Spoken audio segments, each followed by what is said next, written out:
Many of you know about our Unshackled conference that's taking place March 6th, 7th, and 8th. But what you might not know is that we have added an extra service to Saturday at 10 a.m. to feature Ben Bland. If you don't know who Ben Bland is, I highly recommend that you look him up on YouTube or Facebook. You will be blessed. And also coming is going to be Sherry Moran Haney. Her and her husband pastor in Stockton, California. But Sherry sings a song that has been my testimony for a long, long time. And she's so gracious to come down and sing that song and some other songs Friday night. And I believe she'll be here Saturday morning as well. Now, Brother Nick Mahaney has an incredible testimony, and he will be ministering in each of our evening services and then on Sunday morning. Brother Mahaney was raised in the pews of a church, and by the time he was 15 years old, he was a full-blown alcoholic, and by the time he was in his early 20s, he was worshiping Satan and conjuring up demons. Now, we don't hear that story very often about kids that grew up in church. And his dad found him on his deathbed and took him to rehab, and God miraculously delivered him. And Brother Mahaney has an amazing ministry of deliverance now because of where he's been in life. And Ben Bland was molested sexually by somebody in the church, and he lived as a girl almost his whole life up until 5 years ago. And he was a drag queen, and he was all the way out into the LGBTQ community. And so that's also a story that we're starting to hear more and more of, about how God is just calling his children home. So we hope that you will make plans to be here. And if you haven't already made plans, please mark your calendars for March 6th, 7th, and 8th. We look forward to having you here. Thank you so much. This episode has been sponsored by my friend and dentist, Dr. Craig Cedillo at Smile Visalia. If you're looking for a dentist, you won't find a better one in Tulare County. He specializes in all your dentistry needs, plus cosmetic dentistry and ortho. His phone number is 559-734-7035. If you call him, please tell him that Kathy from the Redeemed Backslider podcast sent you. Thank you so much. Welcome to the Redeemed Backslider with your host, Kathy Chastain, Christian-based psychotherapist and a redeemed backslider. This podcast is dedicated to those who have wandered but are ready to return to the life-changing power of grace and the freedom found in Jesus. Hi, welcome to the Redeemed Backslider. I'm your host, Kathy Chastain. I'm a Christian-based psychotherapist and a Redeemed Backslider. With me in the studio today is my friend, Diane Thompson. She has 23 grandchildren and 1 great-grandchild. She has been a drug and alcohol counselor for the last 14 years. Today, we're going to hear her story of how God has saved her from a pretty rough and difficult past. Not everyone on the show is going to be a redeemed backslider. Hopefully many of them will be. But as this show goes, we are still discovering the backsliders that have come home. But along the way, we are discovering also miraculous stories of how God intervenes in the lives of people and delivers them from their former life, many of which are filled with childhood trauma, such as Diane's story today. So welcome to the studio today, Diane. Hi, Sister Kathy. Hi. So speak up, okay? Because yes, hello. Hi. Because everyone out there is going to be listening closely. I know it's super nerve-wracking. Yeah. But I don't know much about your story, but the little that you've shared is something we hear in the news all the time. But I don't think the average person ever has the opportunity to hear a firsthand account of what has happened in your life. So if you want to just start at the beginning of what you remember as a child and go from there. Okay, so what I remember from my childhood is I was raised by my mom for many years. Single parent? My mom was a single parent with severe mental health problems. Of course, growing up, I didn't know that was what was going on. It was just a lot of trauma and a lot of abuse back then. And before, like, I talk about all of this, I just want you to know that God has made a way for me to be able to love my mom and understand her side of the story. Kind of after she passed away, God healed my heart by showing me some things about her life that I didn't know about, and that I didn't really understand. I think he is so good to do that for us because I think that's part of the restoration process, the healing process when God steps into a life. Yes. All the people that we would have blamed before. Right. We don't blame them anymore. We actually gain compassion, forgiveness, and love, like you said. So I think that is also very miraculous. I find myself saying miraculous a lot, but when somebody has been a victim like you have been, it's really, really hard to forgive abusers. And so the fact that you can sit here today and say that, I think is nothing short of a miracle and the true work of the Lord in our lives. Absolutely. And it's kind of funny because the moment that I realized that God was doing that, I was actually standing in church on a Mother's Day. Wow. And usually Mother's Day would be a time when I would either think about my foster mom, Dorothy, who I love dearly, still love her to this day, although she did pass away, many years ago. But so I would think about her and really not think about my biological mom, my mom that I was with until I was about 13 years old, And but I was sitting in church and God just kind of showed me how I had all these different people in the church, Sister Diana Philpott, Sister Amy Ramos, Sister Grogan. Sorry, I do get emotional. I will try to keep it together. But I mean, there are just all of these different women, that I had been around for a few years, that I learned different things from them, how to appreciate being a grandma. I learned that from Sister Phyllis Miller, and just different things like that. And, but on a Mother's Day, I got up and I started thanking all of these women for their influence in my life, and, or since I had started coming to church.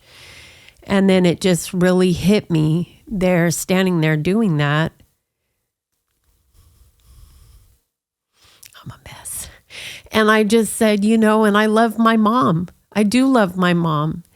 The thing is that I'm where I am today because there were services available. There were people like you, that were available to talk to.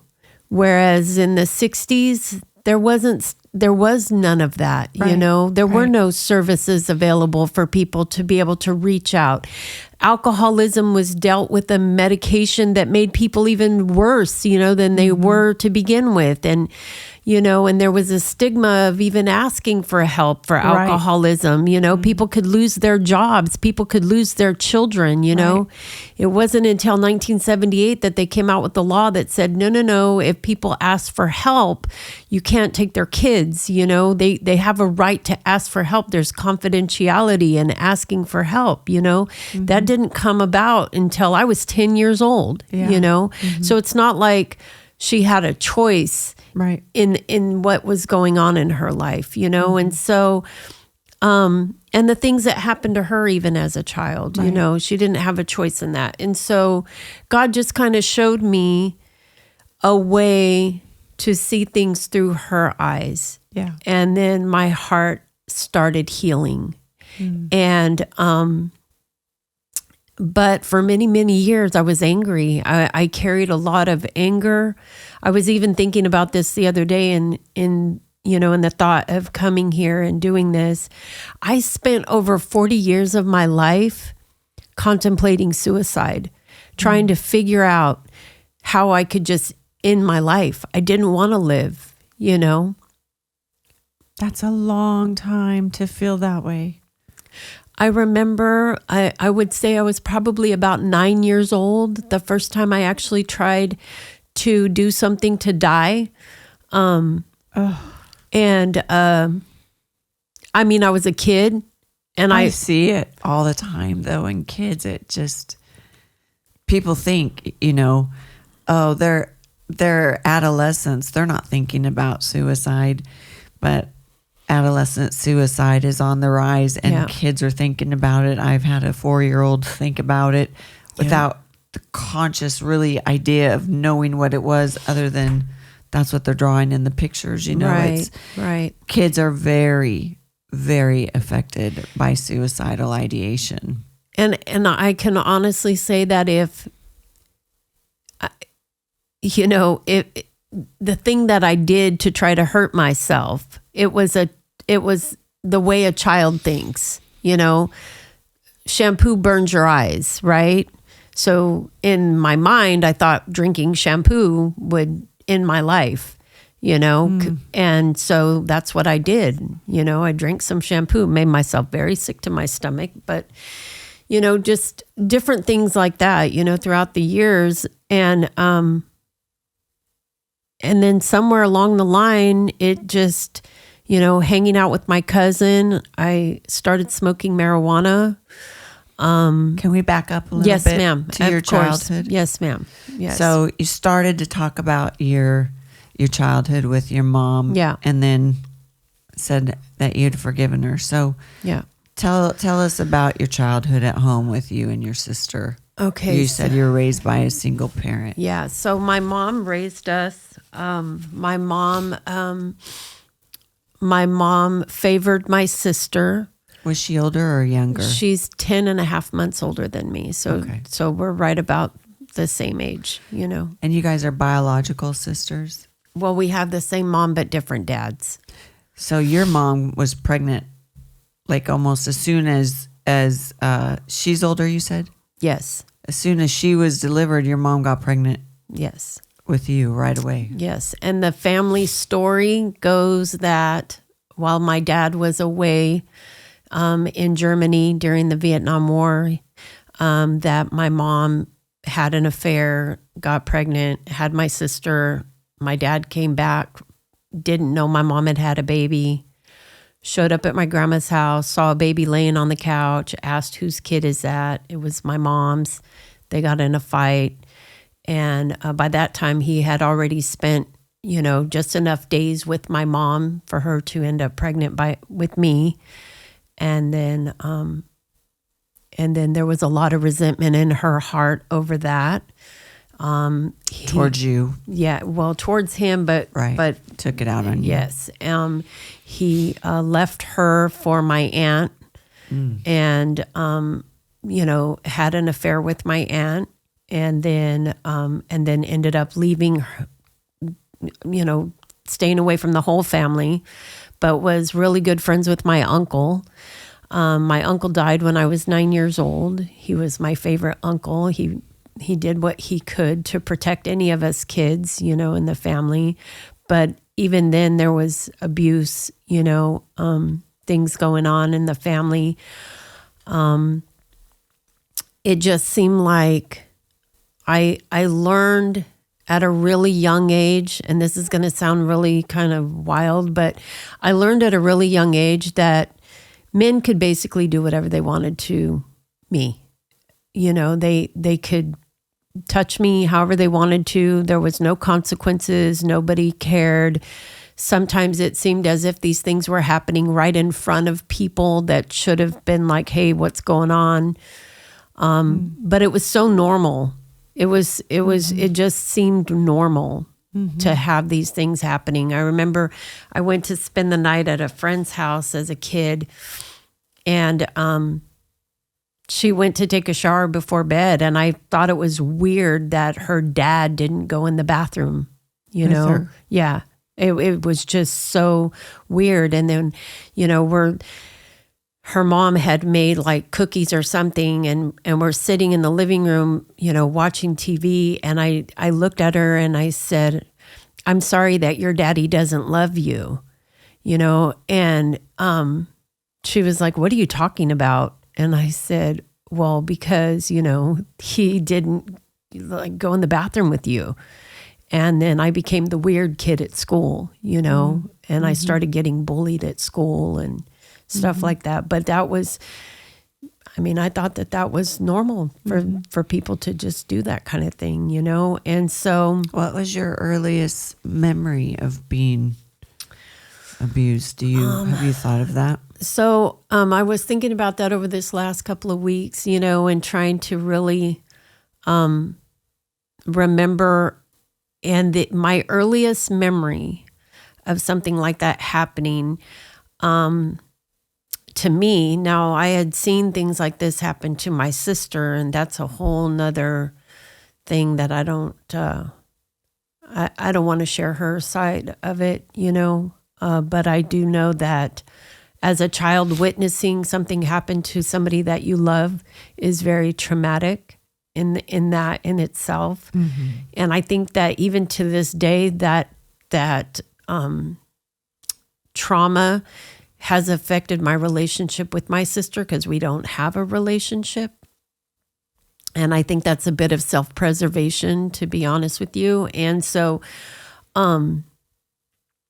but my earliest memory of somebody touching me inappropriately, I was actually at my grandma's house, and her neighbor picked me up and put me on his shoulders to give me a piggyback ride, because I was just a little kid, Like 3, 4, 5, do you know? Probably younger than that. Okay. And I remember him touching that part of my body, and in thinking about it, it's like my grandma's standing right there in front of him. How does she not know that this person is doing this, And, but then again, it was not an awkward thing, it made me feel ugly inside. I remember, feeling,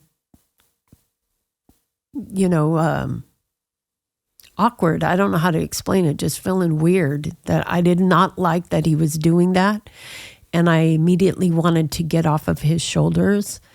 And my grandma was like, "No, he's giving you a piggyback ride. It's okay." But I have to, for my own peace of mind, believe that she didn't realize that that's what was going on, And then, but my grandma and my mom fought for custody of me over and over again throughout my life. And there were times when my mom had custody of me, and she was a truck driver. She trafficked drugs and people. And so I spent a lot of time in Mexico as a child. Incidentally, I became bilingual in Spanish as a result of that.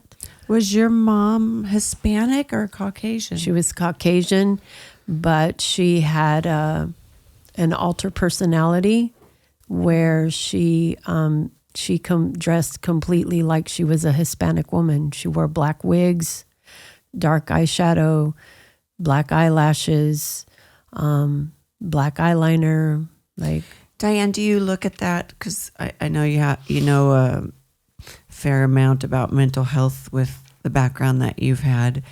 You use the term altered personality. So do you think your mom had dissociative identity disorder? Absolutely. Or do you think she was playing a role in order to traffic people and not be noticed?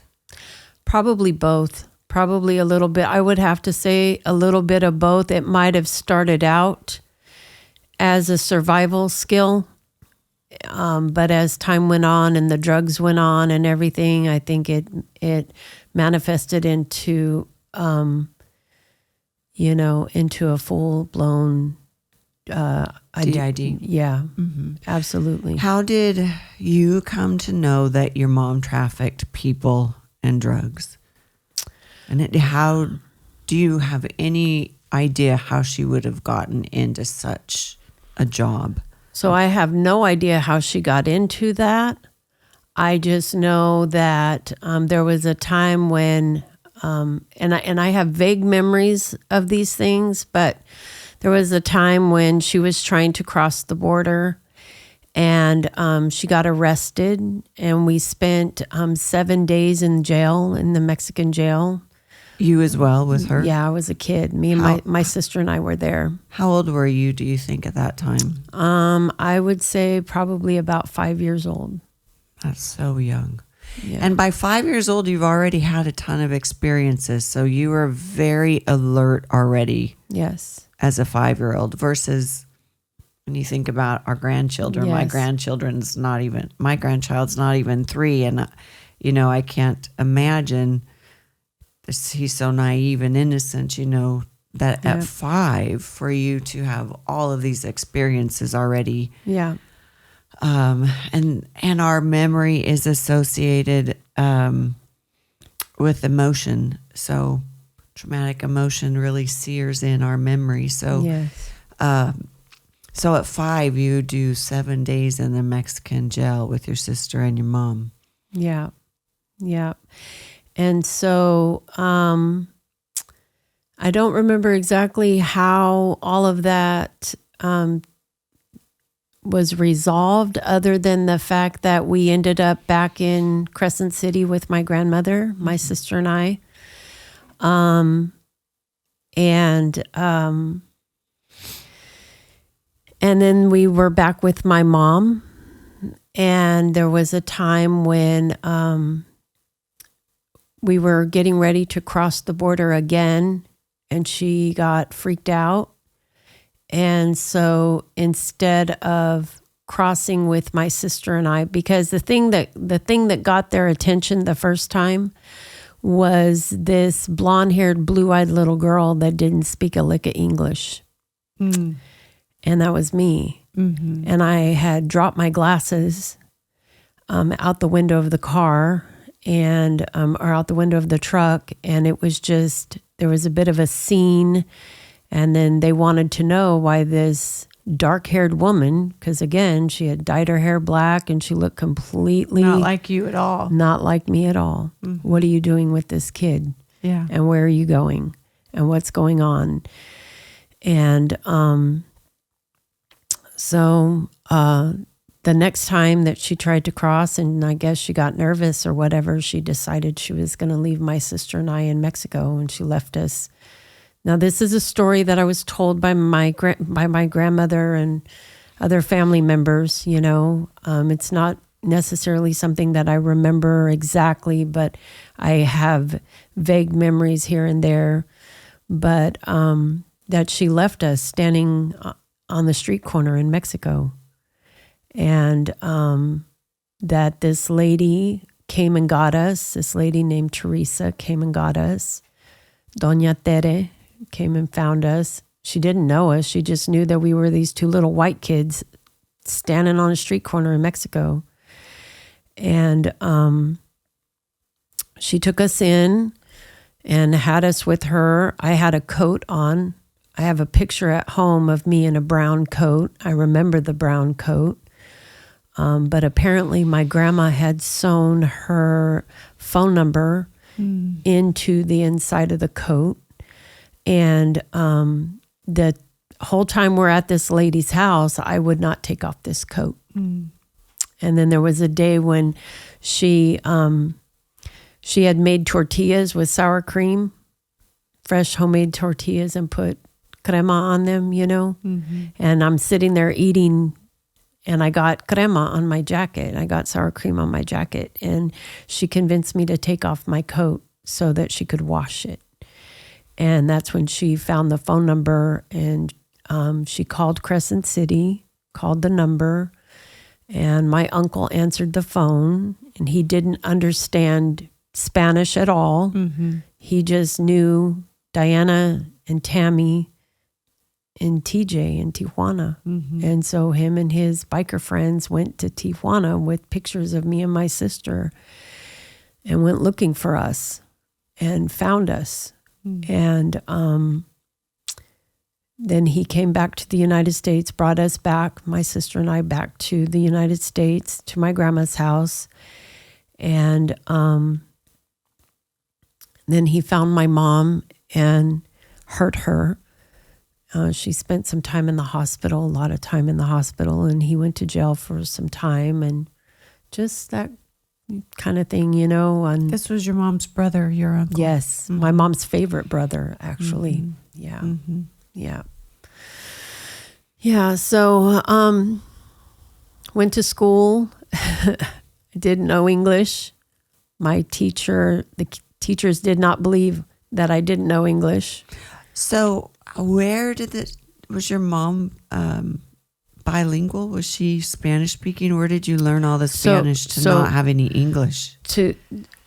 Honestly, I don't know all of that. I mean, because I just remember, there was a time that my sister and I traded a pair of shoes to be able to go to school in Mexico. We had one pair of shoes, and she wore them one day and I wore them the next day. And then it got to the point where they just let her go and I didn't get to go. But I would go and I would sit outside the fence and I would watch them do their marching and all of that they do over there, And I can't really say like how or when was the moment that I really started learning Spanish, other than a memory that I have that's it's a really not great memory of something happening to my sister, and she was crying, and I thought she was crying because of what this person was saying to her. I was too little to understand that she was crying because of what was happening to her. But I thought it was because of what he was saying, and I didn't understand what he was saying. So I ran out of the house, and I ran down the street, and I remember being barefoot, running down a dirt street, and ending up in a store. And I grabbed a pack of cookies, and I threw them on the counter, and I screamed at the top of my lungs, "Cookies." And the guy said something to me that I didn't understand. And I yelled at him again, "Cookies." And he said, "No, mija, galletas." And I yelled at him again, and then he grabbed the cookies and he pushed them towards me and he said, "Galletas." And I remember that being the first word that I learned to speak in Spanish. And it was because of I needed to know what these people were saying that was making my sister cry. Because I didn't understand that that's not why she was crying, I used to think that was a nightmare that I had, but it kept happening over and over again. And there was so much vivid detail in it that I asked my sister about it. And she told me that it wasn't a dream, that it really did happen. Yeah, that's kind of how that goes. But it's strange to me to think about those things, because I look at being able to speak Spanish now as a blessing. It's something that God, it's a traumatic thing that happened in my life that God said, the enemy, whatever the enemy means for evil, God will intend it for good. Right. And so now I get to help people, turn their lives around, and I get to share information with them about recovery and, and addiction and how to walk out of that nightmare. And I get to do it in Inglés, in Español, so. Yeah. When do you remember learning English? Actually, kindergarten, when we came back and we were at my grandma's, kindergarten, first grade, my teacher's name was Mrs. Fry. So one year I had Mrs. Fry, and the next year I had Mrs. Day. I just thought that was funny as a kid. But So when you came back, then did you stay? You didn't have to go back and forth to Mexico after that? Yeah, so we didn't have to go back and forth to Mexico, but we did go back and forth with my mom. And in the truck? No, I mean, as far as like from my grandma's to my mom. Mm-hmm. And then eventually my mom ended up getting custody of us, and, but yeah, I didn't know English and the teachers didn't believe that I didn't know English. Mm-hmm. And so they hit me with a ruler and I cussed them out. Then they asked my sister what I had said and she told them. And then I really got in trouble. Mm-hmm. So, but yeah. So what was the question you asked me? I'm sorry. So Diane, you said, I know obviously through what you've said so far that there was sexual abuse. Yes. From a very, very early age. You had mentioned before being trafficked. So once you got back into the United States from being left in Mexico, what did the rest of your adolescence look like with your mom? So with my mom, it was, we lived in Fresno, and I don't remember exactly the age that my sister and I were. I just remember that my sister was my mom's favorite, mm-hmm. and I hated her for that. I idolized my mom. I thought she was brave. I thought she was, beautiful, and on one hand, I was terrified of her, and on the other hand, I wanted to be her, mm-hmm. Mm-hmm. And I wanted her to love me more than anything in the world. I wanted her to love me, and I wanted her to love me the way she loved my sister. Mm-hmm. And it seemed like no matter what I did, whether I got good grades, and I did get good grades a lot, most of my life I got good grades, but it seemed like no matter what I did, I was not good enough. I was never good enough. Mm-hmm. I could never be that person to her. It was always my sister. And what do you attribute that to? Do you think that's due to the resentment that your dad left her, or do you think there's some other reason why she favored your sister? Yeah, I think that looking back at everything and different things that I saw growing up that I didn't understand then, I think it was because my sister was more easily manipulated. Mm-hmm. My sister was somebody that would do what she's told and not tell anybody. Oh. And I was a teller. Yeah. And I would always try to get help and try to talk to people and try to say, hey, this is happening. And, mm-hmm. And I would always tell my grandma everything. Mm-hmm. My grandma was my hero, you know, and I loved being with her. Mm-hmm.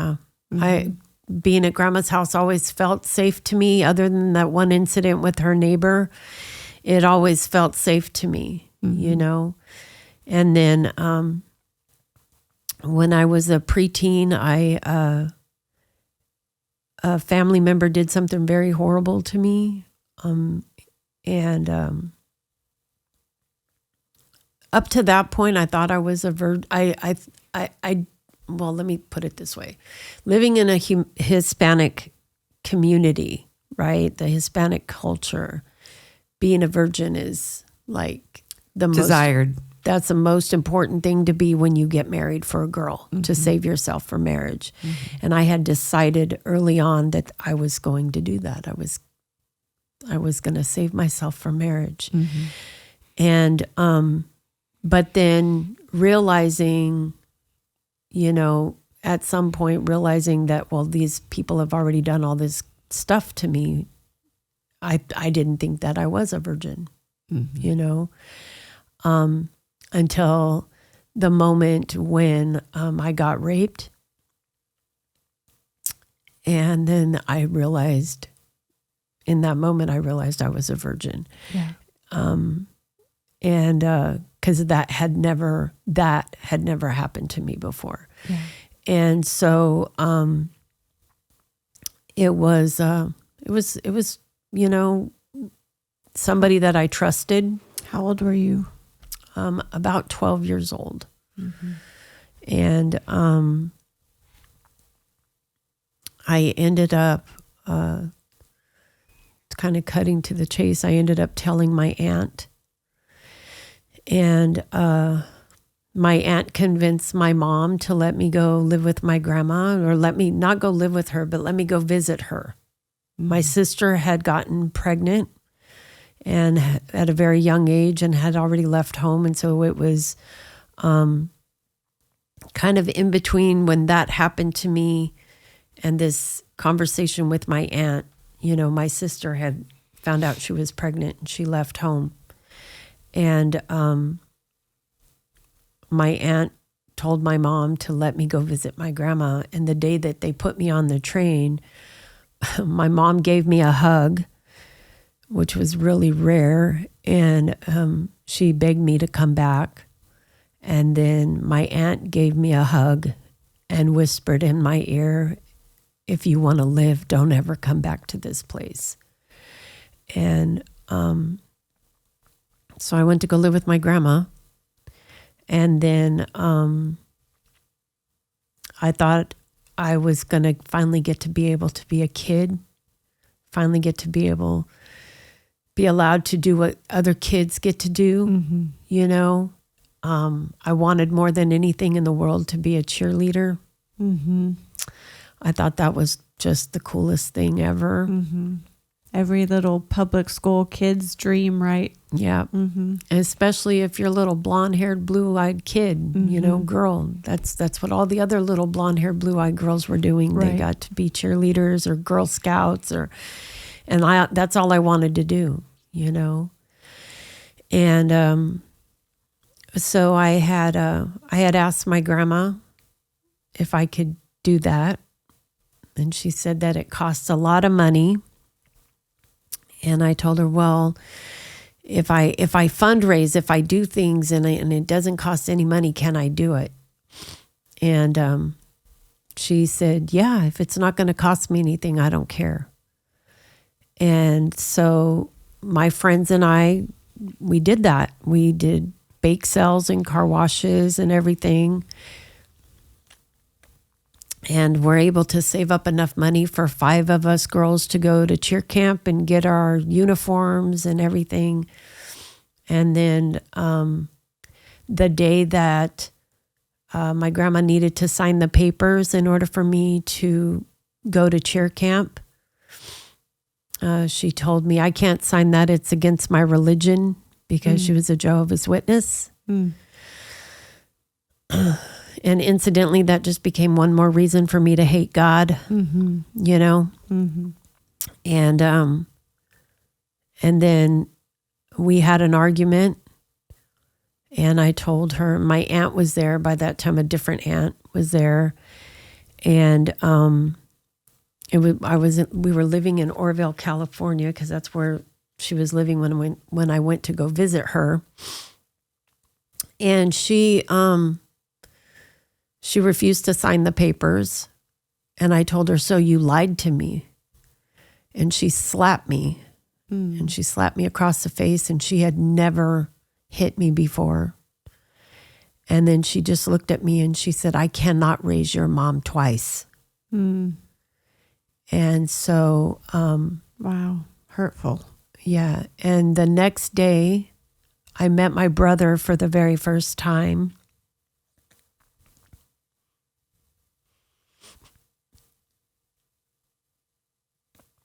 He had been given up for adoption, taken by the state. Him and my oldest sister had been taken from my mom by the state. And so I had never got to meet him before, but I got to meet him. We spent the whole day walking around Orville and talking.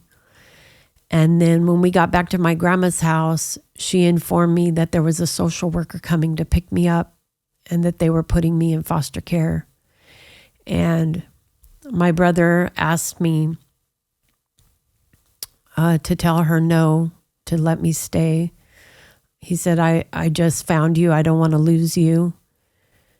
And I remember telling him, I'm not going to beg somebody to keep me when they don't want me.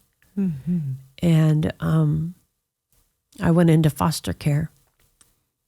And that was not fun. Yeah. You know. I went to 5 really, really bad foster homes. There was physical abuse. There was sexual abuse. There were disabled children in one of the foster homes, and they were being abused by the foster dad. I am not surprised at all. And there was one foster home that I went into that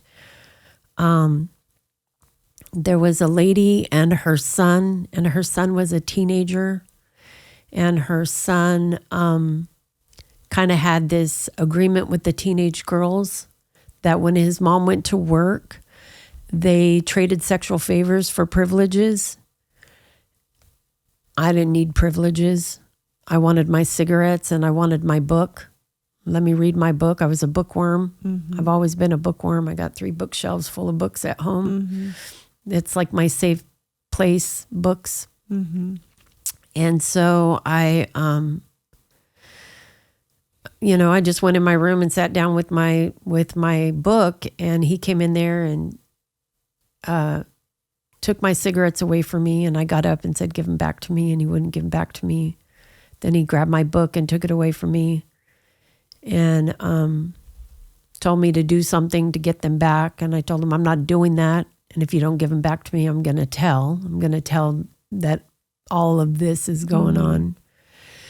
And then I got beat up by 5 girls. And so I ran away from the foster home and went down to the liquor store, the 7-Eleven down on the street corner, and I called my grandma and I begged her to come and get me.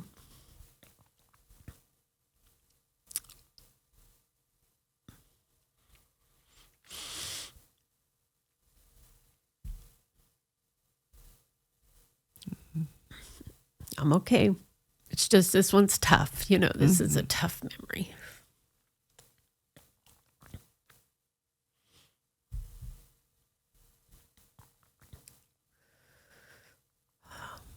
My grandma didn't show up.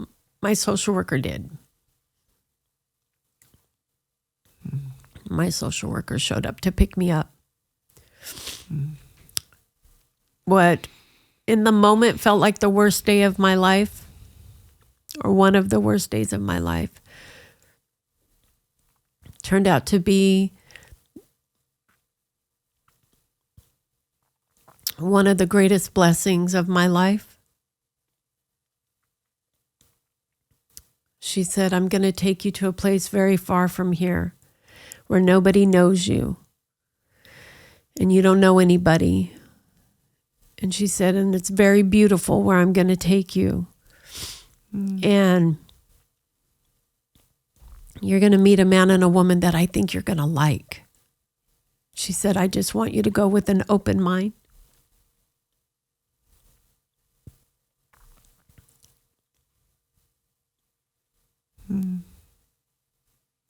And leave all this here. Yeah. So she drove me to Quincy, California. Very pretty indeed. Very beautiful. Looks like a Christmas card. Yes. And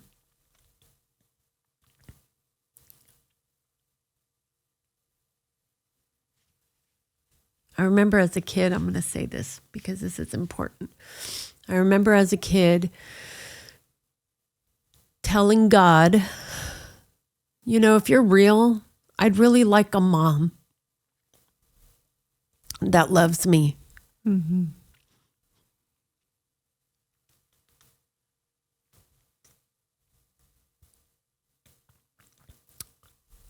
that day I met my mom. How old were you, Diane? I was not quite 14. And I walked into Dorothy Probst's house, Dorothy and John Probst. I walked into their house. It was so chaotic that first day. There was teenage girls everywhere. My foster sister Brenda was which I didn't know who she was, of course, on that very first day, but she was stomping around and yelling something about some boy at school. And my sister Jen was sitting at the piano and she was playing the piano. And my mom met us at the door and she said, "Hi, my name's Dorothy." She said, "You can call me Dorothy." She said, "A lot of the girls call me Mom, but you can call me whatever you want as long as you don't call me late for dinner." I'll never forget that as long as I live. Mm. And so I stayed there until I turned 18. And she changed my life. Mm-hmm. She absolutely changed my life. I didn't get into cheer, but I got to be on swim team. Mm-hmm. My dad was a drama teacher. Oh. And so I got to be in plays and help backstage. And I had a little brother named Mark, an older brother named Michael. That didn't try to abuse you. Nobody abused me in that house. Nobody. Nobody abused me in that house. I mean, foster girls, there was a bunch of us and we got into fights sometimes, but there was no abuse in that house. There was a day when I was going to turn 16 on my 16th birthday. Before that I had saved some money to bring my biological mom there so we could do counseling. And I saved all the money from my summer job, bought a bus ticket, and she sent my sister. Did she send her sister to come and live with you guys there or just to come visit? No, she sent my sister for the visit. Mm. And there was a situation that happened at the home that day on my birthday when we were supposed to be celebrating my birthday. One of the other girls that really kind of liked to be the center of attention. She did this really kind of off the wall thing. And I said that. I said, "Always got to be the center of attention." And my sister slapped me in front of everybody. Mm. And I was just, but up to that point, I had not been hit, for a while, but anyway, she ended up coming back to the San Joaquin Valley, and I stayed there, and I graduated school there. I started college there. It's funny because years later, I was doing something and I was like researching baby names, and I looked up the name Dorothy, and it actually means a gift from God. Wow. Yeah. Yeah. I think there's always places in our lives where we can look back and see the people that God placed in our life at just the right time. Absolutely. To comfort us or speak a word to us or direct us. Absolutely. In your case, you had a window of time that you got to be a kid. Yeah. It sounds like. Yeah. I got to be a kid. I got to know what it feels like to be loved. Yeah. To be scolded and disciplined the right way. Right. Because I was still a teenager. I still did dumb things, know. Were you always a truth teller? Like, did getting in trouble for that make it worse for you? That, like, were you, I hate the word rebellious, but kind of like rebellious about it? I'm going to be more of a truth teller, Yeah. Or some people, when they know they get in trouble for that, they close up and they go in and they stop talking and they stop telling the truth because they learn, I don't want to get in trouble for this. So I did for a long time not say the truth. For a very long time, it was hard to get people to understand the trauma that I had experienced in my life. Mm-hmm. It's almost like if you tell somebody, And I'm just going to use this as an analogy, okay? If you tell somebody they held a gun to my head versus they pulled the trigger and tried to shoot me, one of those is going to sound more dramatic and get that person's attention. Right. And I know that for the longest time, that was the way that I tried to get people's attention to, like, hey, dude, I need help. Like, this is not okay. Like, bad things are happening. I went to the school and I told them, I tried to tell them one time when I was at, still with my biological mom, I tried to tell them, what was going on, that she had made arrangements when I was about 12 or 11, something like that. She had made arrangements for me to marry a grown man, and he was going to pay her, I don't know, some large sum of money. And I went to the school and told the school, and they called her to the school and asked her about it. And it's weird that nobody questioned the fact that I didn't come to school for the next couple of days. Mm-hmm. And then when I came back, my arm was in a sling. Mm. Nobody seemed to care about that, Right. And yeah, so, I mean, there were times when I tried to say things to people and have them help me. I had a babysitter one time. My mom had actually broke a cast iron skillet across my back and left the imprint of the skillet on my back. And the babysitter called the police, and they came out and they took pictures and the whole 9 yards. And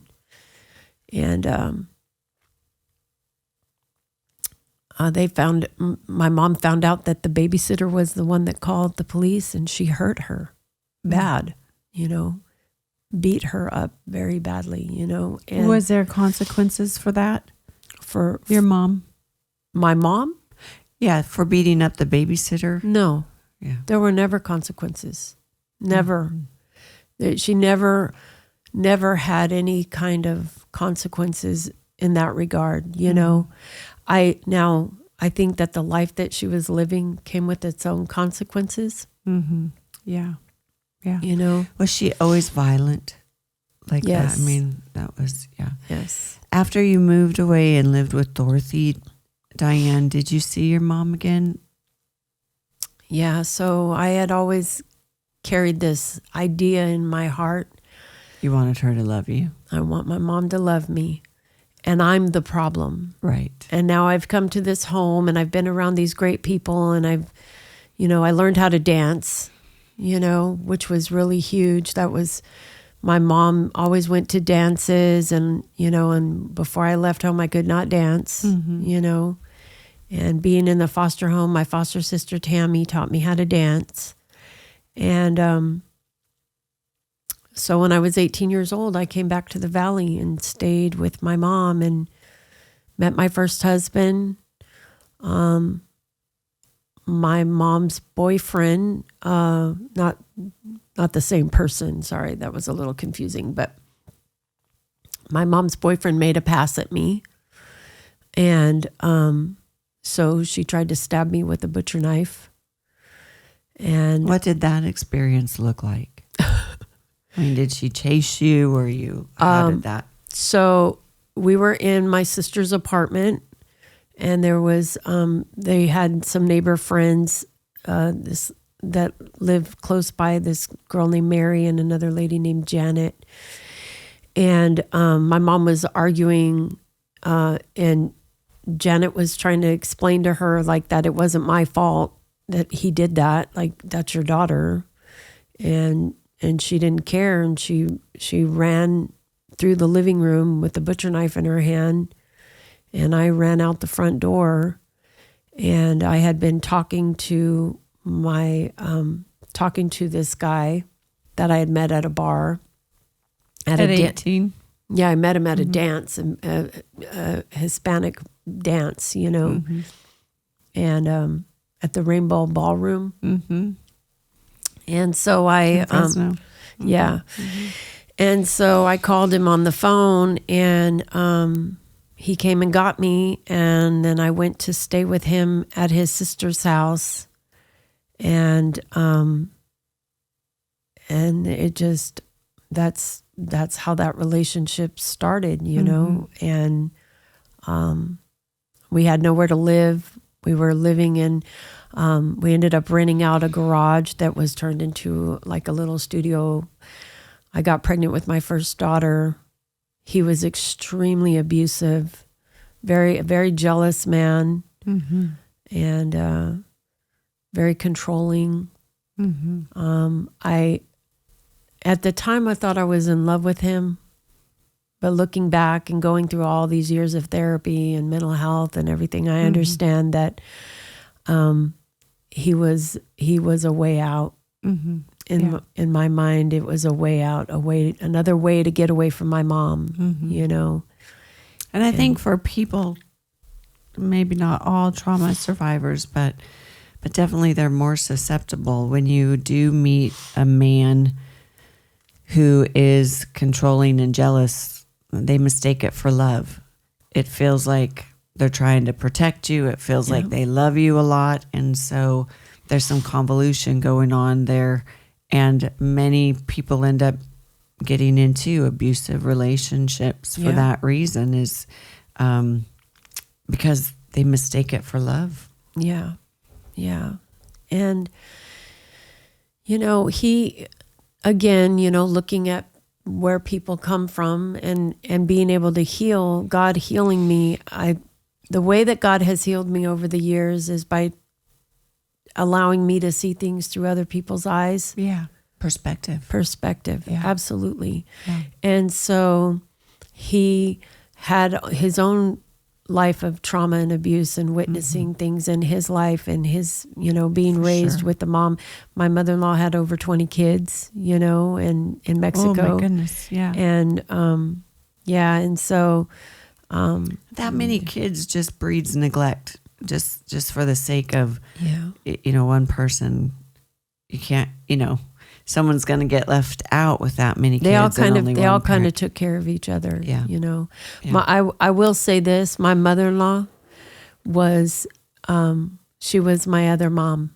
Yeah. Good. She taught me how to cook. She loved me. I loved her. I love her to this day, even though she's passed on. You know, I have very, very fond memories of her in my heart, you know, and, yeah. Diane, when you look back and you said at 9 years old, you were thinking already about how to end your life. What was happening for you that by the time you're 9, the idea of dying sounds better than living? Was it, I mean, you suffered a major parental rejection wound, for sure. Feeling totally unloved, that is enough to make anybody, you know, feel like that, I think, you know, but all the other abuse. But were you a thinker? Were you somebody that thought deeply about things? You know, some people just live life through experience, and the experience is over and they just keep moving forward and they don't sit and contemplate or sit and ponder. They just kind of move through life with experiences. Other people are very introspective, and something can have deep, profound meaning, especially when they're a little kiddo and they're aware. So what would you, because that's a really big concept for a 9-year-old to think about dying, and not just dying, but coming up with an idea of how to take your life. Yeah. Yeah. So, I just wanted it to stop. I wanted to stop being hurt. I wanted to stop being physically hurt. And I had this thought in my mind. I remember as a kid thinking, I'm going to show her. Yes. I'm going to show her. Yeah. By hurting yourself. Yeah. If I die, then she'll know. Right. You know? And unfortunately, you would never know. Yeah. If she was hurt or not. Right. Do you remember, I know this sounds like a silly question, maybe an obvious or not obvious question, but do you remember crying a lot as a kid? And did those tears continue, or was there a point when you just stopped crying and you got hard? So, I remember crying as a kid, and I want to share this story with you real quick. That there was a day when my mom was getting ready for work, and I was probably third grade, and I remember just watching her. She worked at the bar, and she would just get so dressed up, so beautiful. I just thought she was just the most beautiful thing ever, And I was watching her get ready, and I said, "Mom, I love you." I was sitting on our washing machine, and I remember telling her, "Mom, I love you." And she hit me, and when she hit me, I kind of fell off the washing machine, and and I don't remember if it was my mouth or my nose. Something started bleeding, and that just set her off even more. And she just started hitting me, and she just kept hitting me. And I ended up going in my room and laying on my bunk bed, and just feeling pain everywhere on my body. And I remember thinking, can this please just be over? Can it please just be over? I said, I love you. And you. Right. And this is what I get for that. Something that's supposed to My be. sister tells you she loves you all the time, and it's all, but I say it. And so I'm laying there, and then this kind of weird out of body experience thing happened to me where I felt like I was kind of floating a little bit on my bed, because laying there, even the feel of the pillow on my face was hurting me, My tears were stinging my face because my face was so badly bruised, and then all of a sudden just this kind of quietness happened.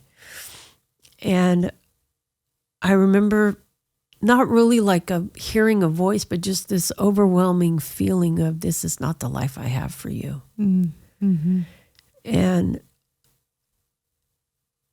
it was like, I just said, well, I don't want this. I like, okay, like whatever that other life is, that's the one I want, Right. Like, okay, can that other one come now? Can that other life happen? Whatever that is, And just, I didn't understand as a kid that those were moments where God was showing up and just trying to give me comfort and peace, you know? Right. I didn't understand that that's what that was. Of course not. Right. The day that I got raped, I had an out-of-body experience. It's like I could see this person hurting me, but I wasn't physically feeling anything. Yeah, dissociation. Yeah. Mm-hmm. And so that kind of thing just kind of happened over and over again, Yeah. And I remember one of the, and I'm fast forwarding quite a bit, but one of the most profound moments that I had in church is Dr. Jeffers was preaching at our church, and I was brand new coming to our church, and he was kind of preaching towards everybody, laying hands on people and talking to them and everything. And I was only there because my friend Carmen invited me. Mm-hmm. And I remember it as a kid my grandma going to ladies' conferences and stuff. And I'm just always wondering what that was. Whatever my grandma did, I always wanted to be a part of. Mm-hmm. But there were some things I couldn't be a part of. Like I couldn't have the purple box with the white flower on it. But one day I would have it and wouldn't want it. Mm-hmm. She would tell me that, Mm-hmm. And then going to ladies' conferences. And so I was at this ladies' conference, and I remembered my friend had invited me, and I thought before we got there, I said, whatever she does, I'm going to do. I'm just going to do whatever she does, because I thought she had paid a lot of money for us to go. It's complete and total confusion.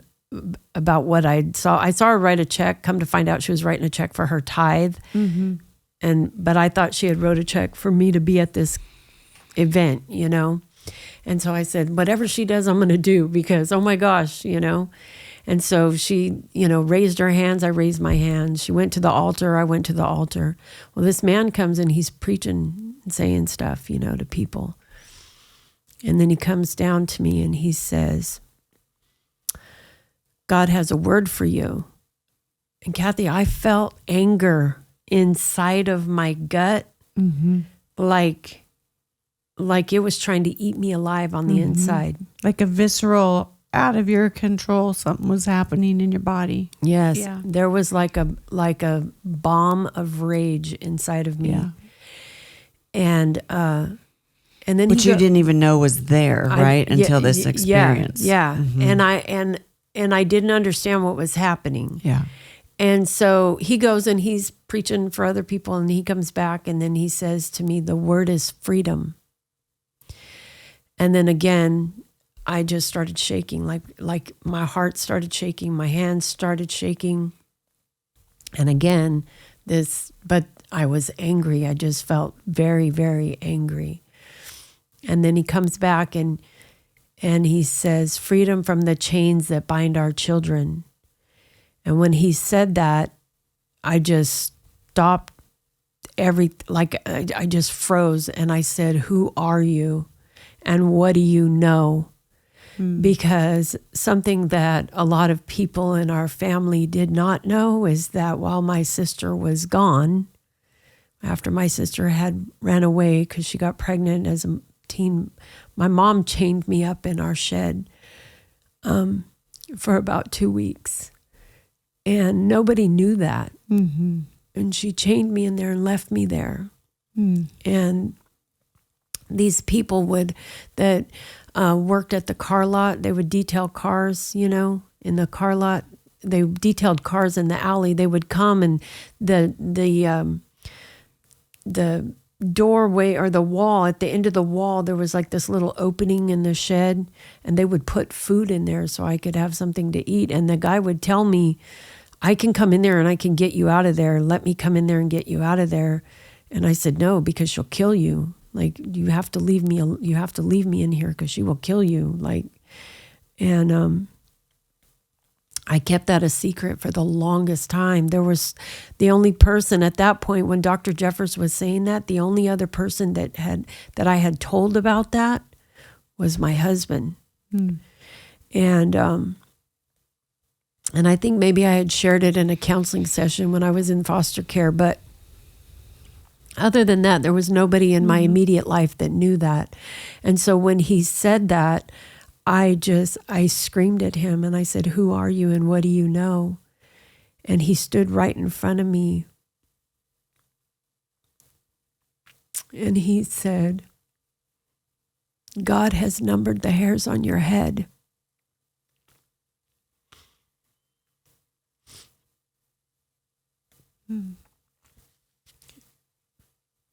And the pain that you've endured in your life is equal to the power that God has placed inside of you. But you're so focused on the pain, you can't embrace the power. And he said, woman, thou art loosed. And he put his hand on my forehead, and I hit the floor, and I felt that out-of-body experience, whatever that was, that rage and everything that I had inside of me left my body. Wow. And I just laid on the floor and cried. Yeah. And I can't explain that other than to tell you that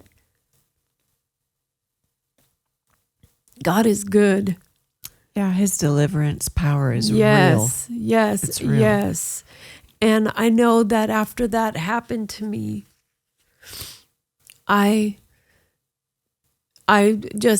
it was like, after that happened, all I wanted was more goodness. I wanted everything to start being good. My marriage was already kind of going crazy. My husband and I had already been verbally abusive to each other, and everything was just not great, a life of abusing, my kids. I abused my own children when I was in my addiction, and then trying to come out of all of that and everything, and here I am, 7 years into this life of recovery, and I have this, we call them God shot moments, right? And I just knew that at that point, I wanted things to be different. I wanted things to be better. And I was trying to hold on to this life I had built coming out of addiction and everything. My husband that I was married to, we had done drugs together. That's how we met. Mm-hmm. And I really wanted a good life. I wanted to have peace in my life and love and just, and walk in this new life. Mm-hmm. But it just seemed like every single day fighting and fighting and fighting and fighting and arguing and right back to that fail-safe thought, well, you could die. Mm-hmm. If you die, the kids will go live with somebody that can take care of them. And I mean, just these horrible mm-hmm. thoughts, And then there was this other thought that you're fighting with your husband every single day. That's a sin. You're going to go to hell. You commit suicide. You're going to go to hell. But at least this other one ends it now, I felt so alone. I had a sponsor, but I felt like I was living a double life, mm-hmm. because I had my sponsor and my life in recovery and my friends in Narcotics Anonymous, right? And then I had my friends at church, mm-hmm. and I couldn't reconcile those two lifestyles. The right. church is, people don't need a 12-step program, they need Jesus. But here, the 12-step program helped me believe in Jesus. Yeah, I'm going to interject really quick. Yeah. The 12-step program helps a lot of people with walking out of addiction. Yes. Jesus delivers, but that don't mean people know how to live it. Yeah. And I think that's a huge fallacy that has been in Christendom, I would say, not just right. any particular religion. I pray that that's changing. Yeah. I think there's potential for fallacy in any structure of belief, I think, if we don't balance it against the word of God. But the 12-step program is very on point with the word Absolutely. of God. They just have different semantics that they use. Absolutely. But it's a practical program that allows people to know how to live each day, because you give your life over to Jesus. Okay, I know that much, right? But I don't know how to do anything else. And like you said, all the thoughts you were having, I do a lot of work around intrusive thoughts, and I'm doing a bunch of research in that area specifically because, from a Christian worldview, from a biblical worldview, I believe that's the voice of the enemy. Absolutely. And yet those intrusive thoughts happen to everybody everywhere. Yeah. And we are just not really identifying it and calling it what it is, because right. there's a huge fear in the Christian world to even address spiritual warfare. But do you know that even Jesus did that? Oh, all throughout. He said, "Who are you?" Correct. He literally said, "Who are you?" Yes, yes. And the demon said, "I am legion, for we are many." Jesus called that demon out, right? By to name it, right? And yes. So we cannot fix what we don't name. Right. Like if we're walking around pretending like it doesn't exist, then it has the upper hand. Right. And I heard a quote, someone said that whatever we don't name will name us. Yes. And I have never forgot that. And I thought that is so powerful because it's really true. Like if we're not going to identify something, it's going to identify us. And so there is power in being able to do that. I heard last night, incidentally, we went to the ladies' conference, and Sister Shostran was talking about, thoughts being conversations. And as soon as she said that, I immediately began to think about intrusive thoughts. That, secular psychology would talk about the inner critic, right? And we would know that as the voice of the accuser, Right. constantly accusing us. But I thought how fascinating that is. What's happening in the mind is so very often what psychology terms would call intrusive thoughts, but there really are voices. Right. There really is a conversation happening between your real self, sometimes God in us also trying to counterbalance that argument, but also the enemy that's constantly speaking into us lies to get us to come into agreement. I mean, you just so clearly said that a minute ago, but I'm very passionate about that because I think suicide particularly comes from an intrusive thought, as evidenced by how much we're seeing it in children now. Right. Like kiddos don't understand the finality of suicide. All they know is they're thinking about ways to die. I've had kids tell me crazy stories that they thought of, and I know my adult mind knows that there's no way that they could have come up with all those ideas on their own. It's voices speaking. It's the enemy speaking. Yeah. And I know you know this, but I didn't know this. And so I like to share this when I talk to people about that process and that conversation, right? When that conversation happens, the more we entertain that conversation, the more our brain develops a neural pathway and like a recognition, like I know this, how this feels and how this thought works. Mm-hmm. And so as soon as it starts, it knows exactly where it's supposed to go. Right. And it just keeps happening over and over again. And the more we entertain that conversation, the stronger it gets. Right. Because there's seeds that that grow. I wrote a poem one time, because that's one of my coping skills is poetry, and that's wonderful. I write poetry and I paint and I listen to music and I read my Bible and I a lot of creative expression, lots and lots of stuff like that. And I wrote a poem one time about the voice of suicide and how we need to speak love louder, than the voice of suicide. Right, it's got to be louder. And the problem is that people are so conditioned with psychology that they, psychology teaches that that's your brain is doing that, a lack of chemicals in your brain or your brain's malfunction or whatever, that it's happening within their physical senses, their physical body. And so people think it's them. Yeah. And so then they begin to think that they're faulty, and they begin to think even more. It reaffirms the idea that something is wrong with them. Yeah. Why am I having these thoughts? I wouldn't be feeling like this if I was normal. Right. But the good news is, I want to say this for the people watching, is there's a whole other body of research taking place that is looking at,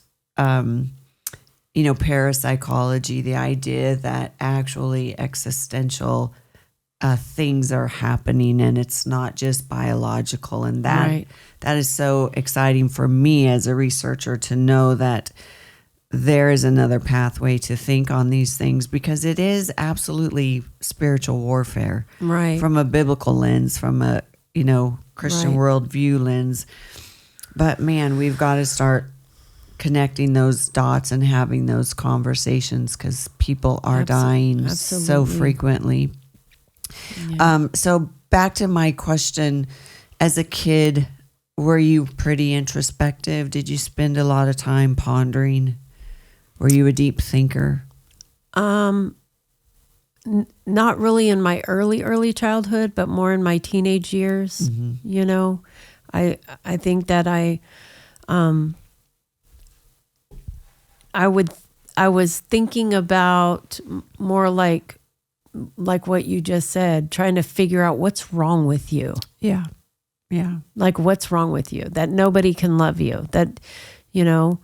And I mean, my mom, Dorothy, told me one time, she said, Diane, I love you. And you don't have to do anything for that. That's just a fact. Because of who you are, because you exist. Yeah. When did you realize that you hated God? I just kind of, my whole life just had this anger inside of me because I would hear people say that God loves you. God loves you. You know, my grandma was Jehovah's Witness. She would take us to a Jehovah's Witness church. One of my aunts was another religion. I couldn't even tell you what it was. But they wanted us to walk in a bucket of snakes, and I wasn't having it, you know. So I went outside and tried to set fire to the church and got my butt spanked for it. But I just remember just all these people that claimed something about God had all of this. They were tied to all of the trauma and all the negativity and all the ugliness, you know. And I remember going to Narcotics Anonymous, and I didn't want to hear all of that. I didn't want to hear the God stuff. Like, really? Right. Like you're talking to a lady who did drugs with her kid. You're talking to a lady that did drugs while she was pregnant, you know? God don't have nothing for me, you know? And so I told my sponsor, you know, and she said, I want you to go just for 30 days. Go and sit in that chair and just act as if you get it. Leave all the anger to the side, like leave what you think you know Right. at the door, and just have a seat and listen. And so I started doing that, you know. Because the God of your understanding, right? Yeah. They don't specify. Right. You get to decide Right. what that is. And there's people that don't have a good concept because they Right. don't know him, obviously, but which would have been you, right? Yeah. So the only thing that I could attribute God to at that time of my life was the fact that the day that my son was born, I had enough drugs in me to kill 3 people. And my son was born, and he weighed 9 pounds, 14 ounces.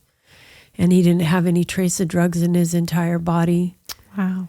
And so when I was sitting there and I was like, okay, I don't understand all that God stuff, but clearly something protected him. So that's where the foundation of my recovery started, is just being able to see that okay, something outside of me was working inside of me. Yeah. While I'm putting all this poison in my body. You know, normally kids that when a woman is pregnant and, you know, babies are born to, you know, with DEI, drug exposed infant, and, you know, I mean, just birth defects, mental illness, whatever, Right. all of those things. And my son was born with none of that, you know, and the pediatrician came in my room and told me, you're the sorriest excuse for a mother I've ever seen in my life. If I can find one thing in him, just one thing, I'll testify in whatever court I have to make sure you never see him again. So meanwhile, I'm laying there getting blood transfusions. They had to reopen my C-section because I bled out. Just very, very fighting for my life. And I'm thinking, they're going to take my baby. And there was a nurse that had been coming to see me at my house, and she befriended me. She was an angel, in my opinion. I tell her all the time, Donna, you're my guardian angel, you know, because if it had not been for her friendship and for her seeing me and not seeing a drug addict, you know, she saw me. The person. Yeah. Yeah. And she helped me, you know. And if it had not been for God sending her to me at that time when I really, really needed a friend, I needed a real friend, you know. And so, you know, that doctor told me that my son was going to struggle his whole life with learning disabilities, and it was going to stunt his growth, and he was just all these things. You know, Sister Kathy, my son is 6 foot, like at least 6'5". I think he's 6'7". He says he's 6'5", but with his shoes on, you know. Yeah.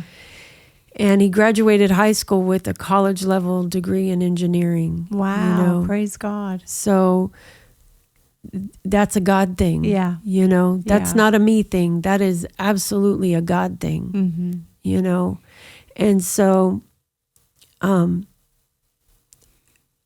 you asked me how I was angry at God. I don't think it was so much that I was angry or hated him. I didn't know anything about him. I knew other people's representation of him Was not what you wanted. was not what I wanted, Yeah. you know?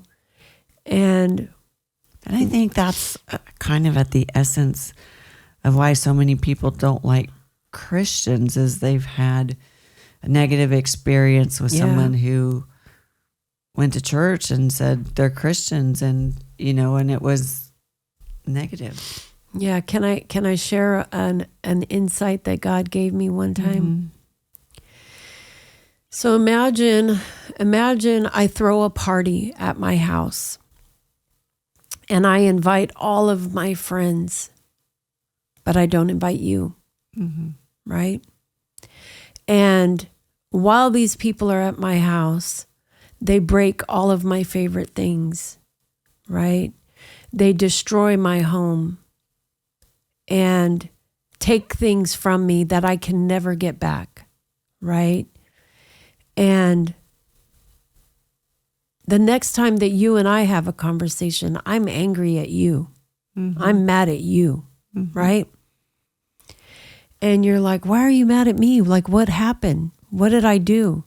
And then I begin to tell you all these things that happened at this party.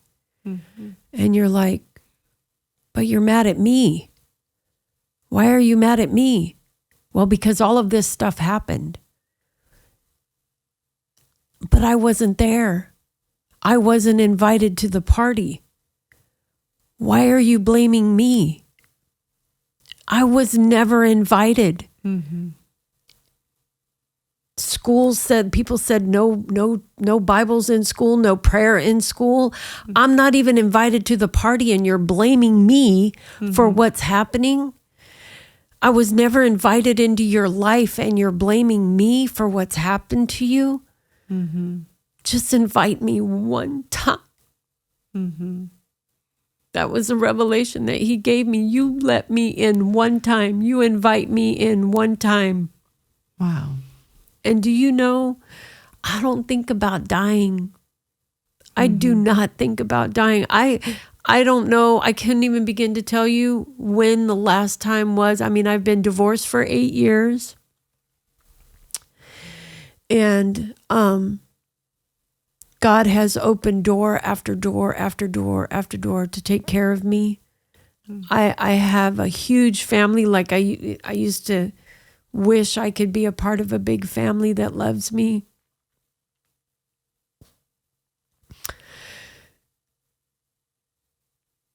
I walk into my daughter's house and my grandkids, you would have thought that I hung the moon and scattered the stars for them babies to look at, you know? Yeah.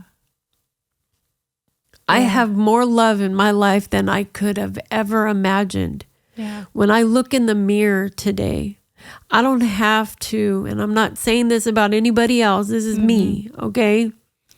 I don't have to pile on 15 pounds of makeup to hide behind who I see in that mirror. Because I like who I see in that mirror. Yeah. You know? I'm a child of God. Yeah, the enemy tried to take me out over and over and over again. He stole my identity tried to over and over and over again.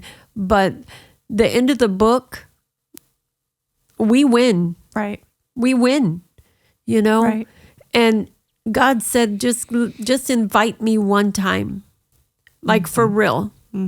You know, not this patty cake thing, sitting on a pew pretending, and you just invite me in one time for real. And I got you. And that's exactly what happens, you know. I love my life. You know, a few months back, I started having, you know, some health things going on. And I went to the doctor. I had to go have some heart tests and stuff. And I sat there and I told that doctor, I said, you know, there was a time in my life where this would have been a blessing to me. The thought that I could, you know, die of a heart attack or something like that, you know. I said, but that is not the case, Doc. I want to live. Yeah. Praise God. Yeah. I want to live. I love my life. I have the best friends a girl could ever ask for.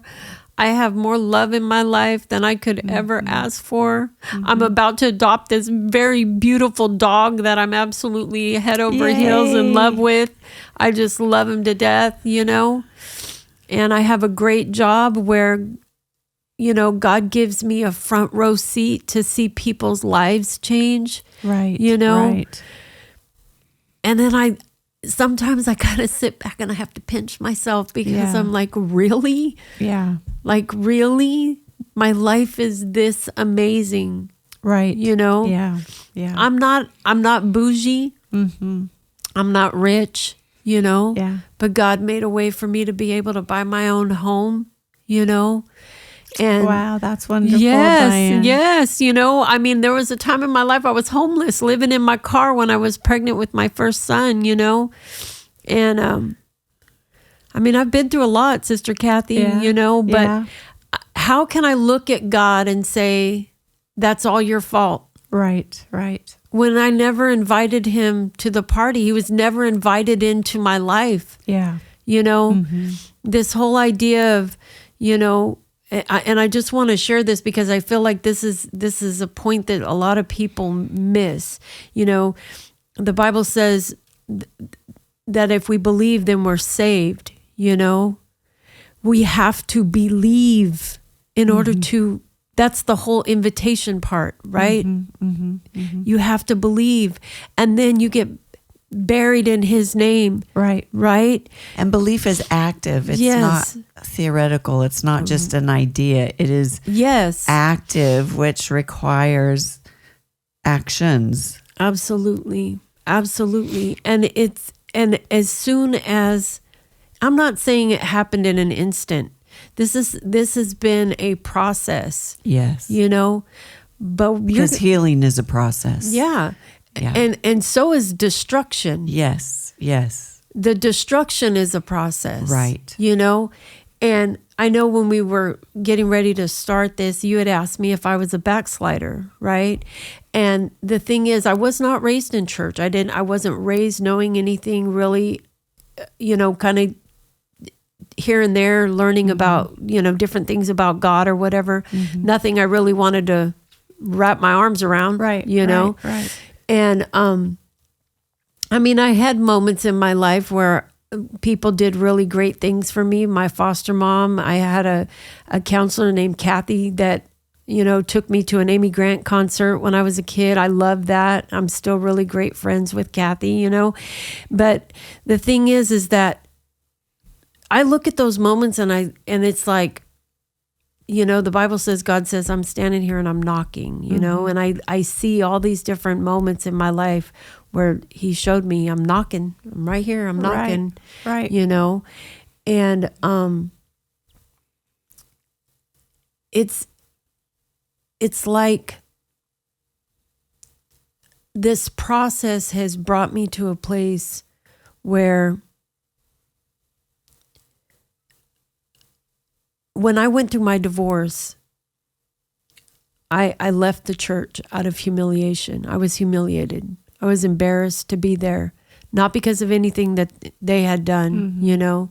There was a couple conversations with Bishop that was different, you know, but that's just because he loved me like a father, and I had never really had a father's love. I'm not saying that my foster dad didn't love me, but, you know. The corrective piece Yeah. that mom and dads generally right. bring when they raise kids. Yeah. Right. And so Papa Abbott was trying to correct some behaviors that he saw me backsliding. He saw me getting ready to go down a very ugly road, you know?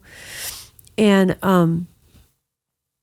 instead of embracing that, I attributed it to all of the other stuff I had been through where people claimed to be about Right. God and they hurt me, you know? Felt like judgment. Yeah. One more reason why I'm not good enough, Right. you know? Right.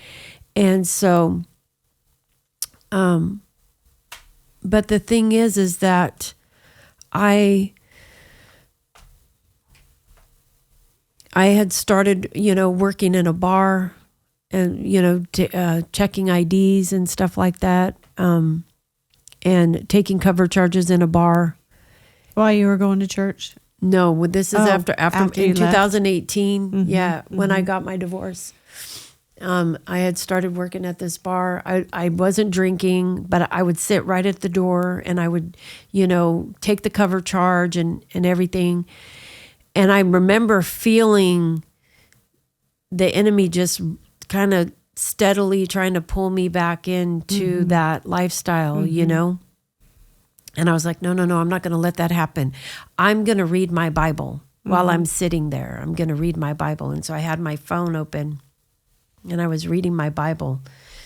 And as people are coming in and I was taking the cover charge, I'd take the cover charge and they'd go sit down or they'd go do whatever they were doing. And I'd sit there with my phone and I'd be reading my Bible. And then something happened on Halloween, and these people hurt my friend right in front of me. And I was grabbing at them, trying to pull them off of her. And it was like my hands were slipping through their body. Like I couldn't grab a hold of them. There were so many of them. And I just looked up at her husband, and he came and he started getting people, you know, started dealing with it or whatever. And they all kind of, and I saw them drag her out. And I was absolutely mortified. And I remember feeling like I had just seen these demons literally just try to kill my friend right in front of me. And I don't want to be here. I don't want to be here anymore. I don't want to do this anymore. I don't want to be here. And so I went back that following weekend. I think they had it closed. And then the weekend after that, I went back and I was sitting there reading my Bible, and this guy and these two women came in. And I was sitting there reading my Bible. And this guy looks at me and he goes, "What are you doing?" And I said, "I'm reading my Bible." And, you know, and he goes, "Really? You're in a bar?" And I said, "So Jesus went to bars, you know, Jesus hung out with tax collectors." And he yells over at these women, "Hey, she's reading her Bible in a bar," like kind of mocking me, you know. I just ignored him. I just sat there and kept reading my Bible. Well, at midnight, you know, or 1:00 in the morning, I was done. And then it was time for me to go home. So I got up, I got the cash box, I went back, gave it to my friend, and was about to walk out the door. And this guy goes, "Hey, let me buy you a drink." And I said, "No, I'm done. I'm going home. I'm good. I'm going to go home." "Oh, come on, just let me buy you a drink.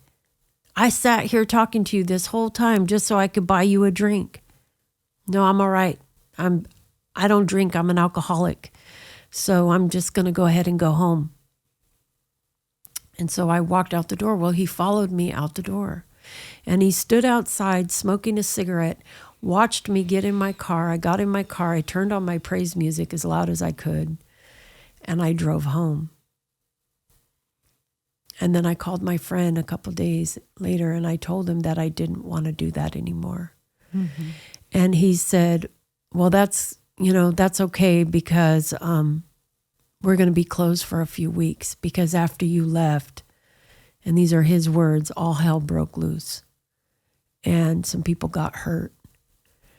And I remember just feeling that was a demonic conversation that I had. Now, those people probably don't even realize. Right. You know? Yeah. But I just remember feeling like that was the enemy really trying to, because in my mind and in my flesh or whatever, if I was going to check out a guy, he would look like that guy looked. Like he was a handsome man, tall, he was a good looking guy, had, made me laugh a couple of times while I was sitting there waiting for me to get off my shift, and, but the fact that just that tone and that, and so the thing is I thank God that he allowed me to see something in that moment that in my past I would have ignored. Yeah. I would have ignored that, and I would have went along with it. And so. Yeah, the Lord kept you. Yeah. So your first, do you feel like the real deliverance came the moment that guy prayed for you and the chains were broken? You feel like that was the beginning? I feel like that was the beginning, and then of course when I got baptized, I remember I fasted. So I got baptized once. It's a long story. I don't need to get into all that. But the day that I understood, Pastor Miguel had preached a message about oh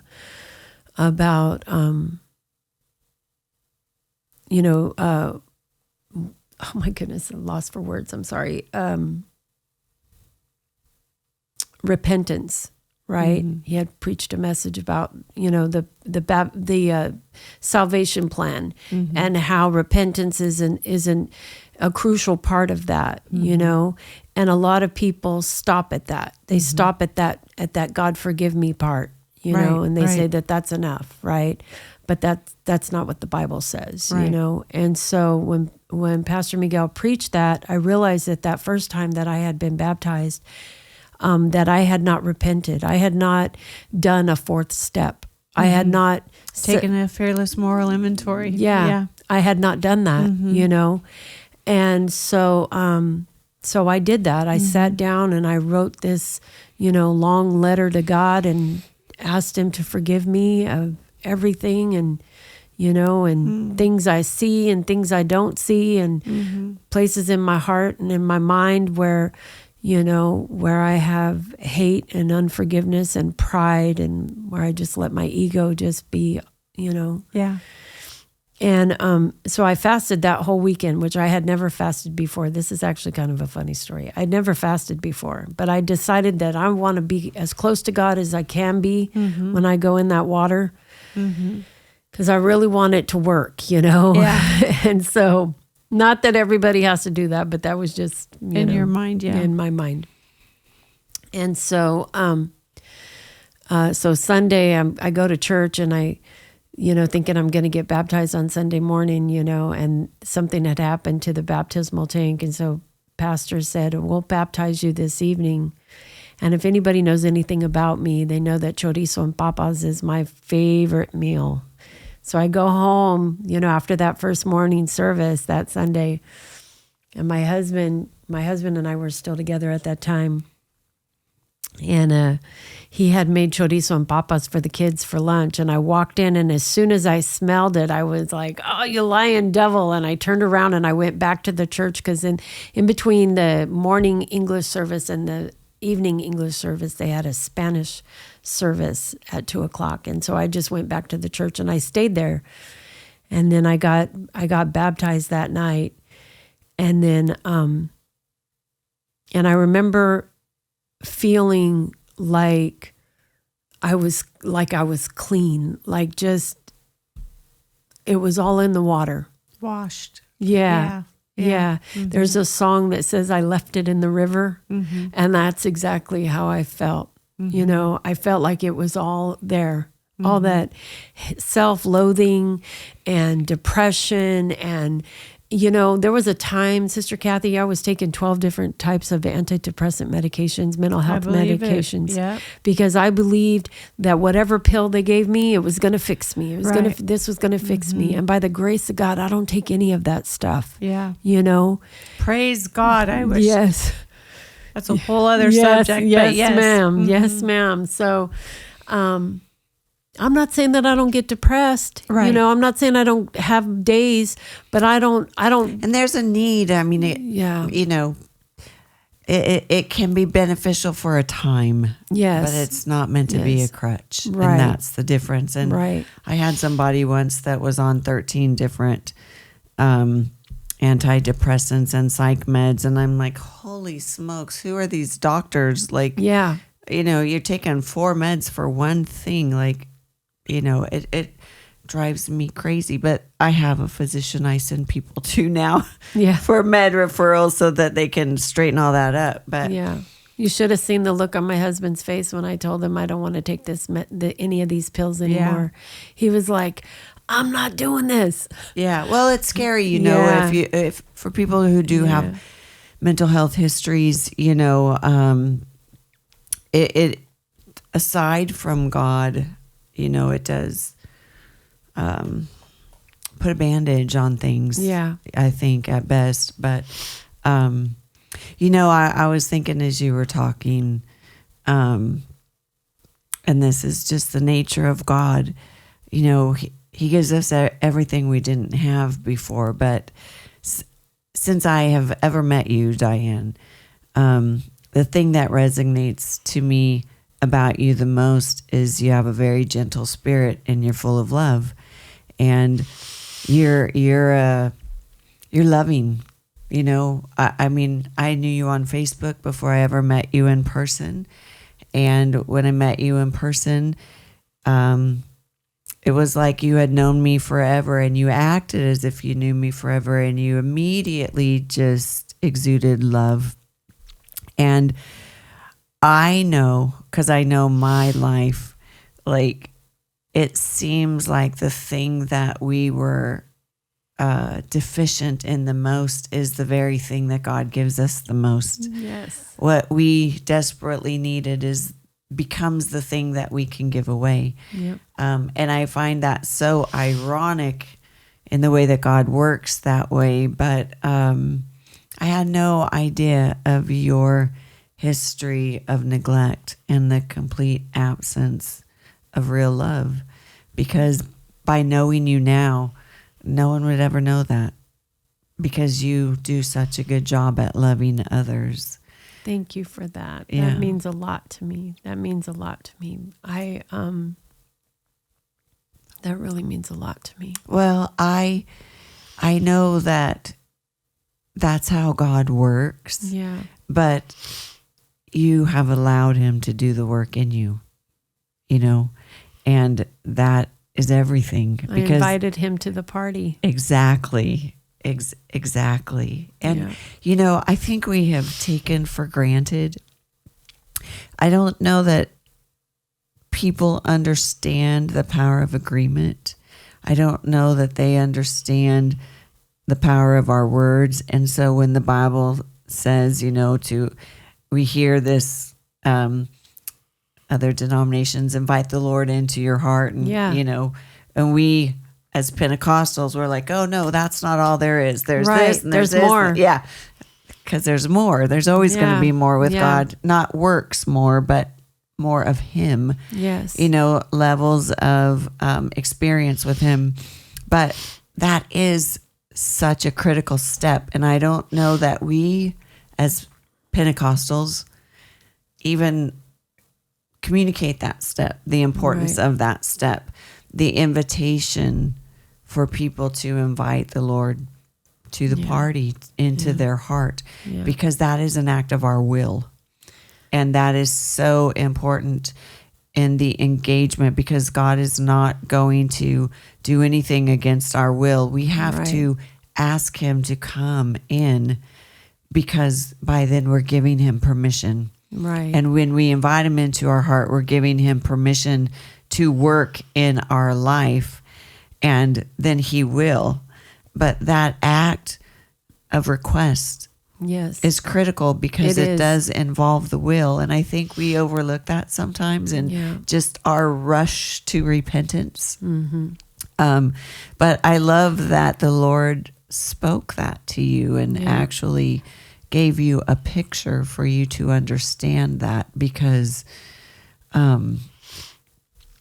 he's just good. Yes, he is. He knows how to teach us in our own unique way, and how he forms us, how our brain thinks, the things we ponder. He sees all of it. And so I just love everything about what you said, because to me, that's a picture of God teaching Diane him, who he is, and he does that individually for all of us, There's a song on the radio called "Nobody Loves Me Like You, Jesus." And I remember I was driving home. I had gone home for lunch one day. My husband worked graveyard, so he was at home that day. And he just said some really not great things, and it just really hurt me. And I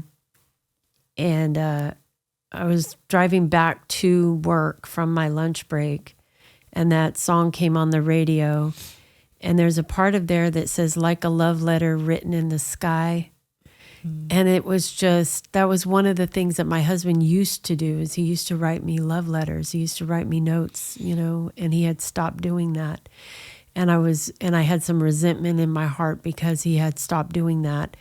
And, but when I heard this song, it was like another revelation that God gave me, that you're wanting these people, these broken people, to love you in a way that only I can love you. Right. Nobody can love you like that. That love that makes you feel whole and at peace and put together, and that love doesn't come from a person. Right. That love can only come from God. Right. Yeah. And I mean, I've been single for 8 years. I don't miss, I am lacking nothing. I told my friend the other day, because, she and I were talking, and she said, "Are you ever going to get married again?" And I said, honestly, probably not. I said, unless God puts somebody in my path, and when I see that person, my instant thought is, okay, that's what I'm missing. It's going to be something that I'm missing that I don't even know I'm missing. I don't even realize I'm missing. Because there's contentment. There's fullness. Yes. It's the Lord. Yeah. Fullness. Absolutely. Yeah. There is that. And I think until someone experiences that, to me, that is a miracle for my life, because I've never had that either until now, over the last several years. And I would have never thought that it would be possible to feel full and content in being single and just being alone with the Lord, until you really experience the fullness of him.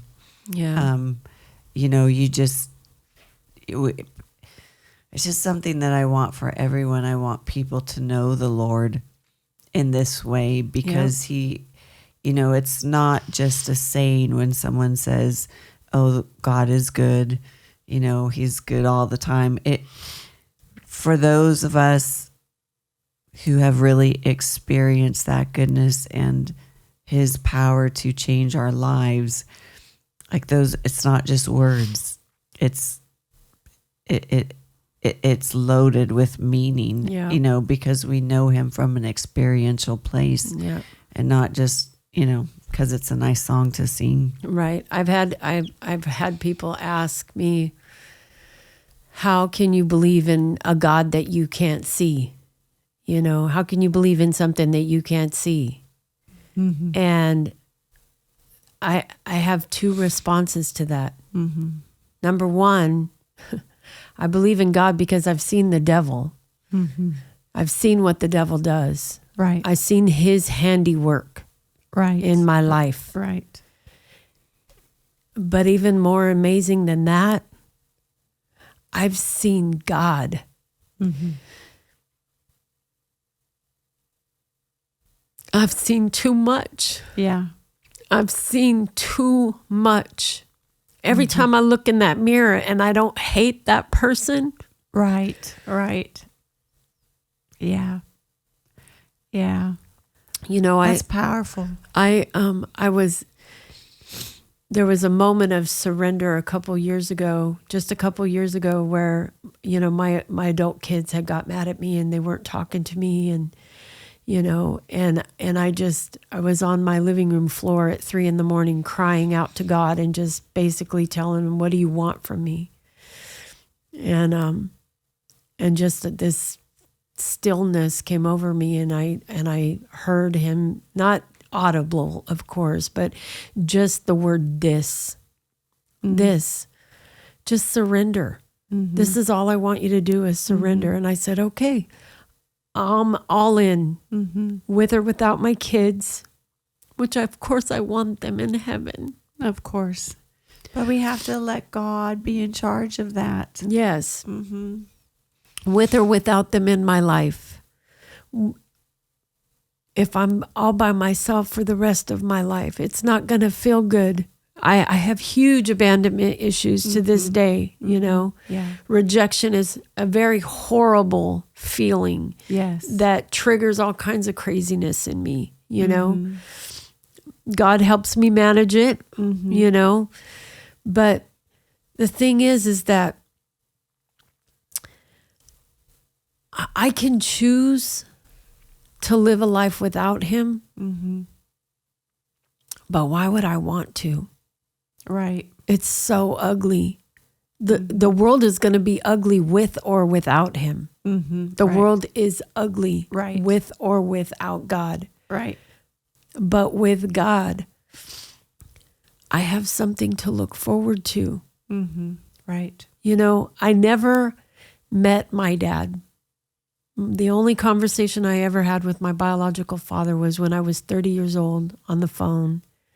He said, stop looking for me. You're going to ruin my life. So I've never had a conversation with my dad. And the one thing that I look forward to in my entire existence is the day that I get to meet Jesus. Yeah. You know, not that I want to meet him today, like, Right. you know, like I don't want to used to. die, but Yeah. I'm saying, you know, that I'm going to get to meet my dad, and he's going to wrap his arms around me, and he's going to tell me, good job. Yeah. Good job, baby girl. I'm proud of you. Yeah. You know, and there are times, you know, when he puts a person in my path and I'm able to talk to them and help them in some kind of way, you know, where I'm able to be his mouthpiece or his hands and, you know, his feet or whatever, to where I'm able to just show his heart Yes. to people. Yeah. That when I walk away from that situation, you know, it's not a sense of pride where I'm like, you know, where I feel like I'm all that. It's a sense of, I know my daddy's proud of me. Yeah. You know, Yeah. I know he's proud of me. Yeah. Like I did what he wanted me to do. Yes. And yes. that's the most amazing feeling. So yeah, so I could live this life without God, but why would I ever want to? Right. Yeah. It's not worth it.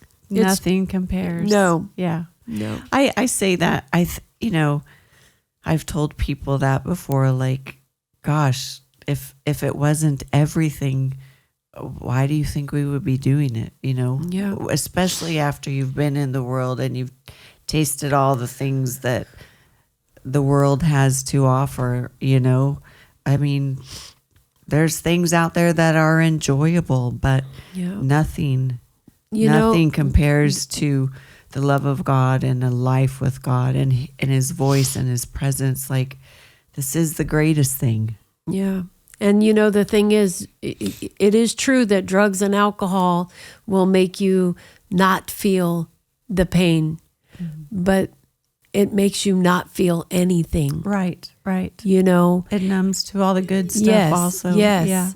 And the thing is that this, with God, I get to feel the pain. I get to cry. I used to think that crying was a sign of weakness, and I read something somewhere that says crying is proof of life. Yeah. It's proof you're alive. It's the first thing you do when you're born is you cry. Yeah. And so it's that. That's good. Yeah. Yeah. Well, Diane, I'm glad that the Lord rescued you. Me too. Yeah. And I'm glad that I have a chance to know you. And thank you for sharing your story with us. I know there's layer and layer and layer, but Yes, ma'am.